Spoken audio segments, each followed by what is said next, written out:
مرسي مرشح الإخوان المسلمين هو الرجل الأول في الانتخاب، ولكنه لم يحصل على أغلبية، فلا بد أن يعيد الانتخاب مع آخر. من هو هذا الآخر؟ لم يتبين حتى الآن. إذا كان من الفلول مثل شفيق وأمثال من هذا النوع فيجب أن يسقط ويرسب، يجب أن يتفق الناس كلهم ضد هذا. لا يجوز لمصر أن يحكمها إنسان ممن لوثوا الحياة السياسية، أفسدوا حياة الناس، سرقوا المال، نهبوه، انتهكوا الحرمات، ضيعوا هذا البلد 30 سنة أو 60 سنة. لا يجوز لهؤلاء أن يعودوا مرة أخرى بأي حال، وإلا قامت ثورة ثانية. لا بد من هذا، لا بد من رفض هؤلاء الظالمين الجائرين.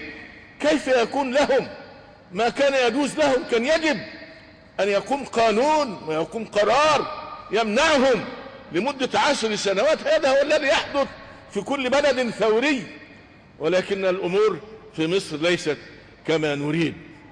فاستطاع هؤلاء وهم مدعومون من الداخل ومن الخارج، ومعهم أموال ومعهم رجال أعمال ومعهم دول تمدهم بالملايين والبلايين، استطاعوا أن يشتروا كثيرا من الأموال وأن يأتوا بالناس الذين يؤيدون النظام السابق. هناك أناس انتفعوا من النظام السابق ولا زالوا ينتفعون، فأيدهم هؤلاء. لو فرض أن هذا الرجل جاء مع محمد مرسي، يجب أن يرسب على المسلمين جميعا، على كل من يحرص على دينه ويعمل على إرضاء ربه ويعمل لآخرته ويعمل لمصلحة بلده. يجب عليه دينا وشرعا وخلقا أن يجتهد لإسقاط هذا الظالم، ثم يجتهد بعد ذلك في من يكون.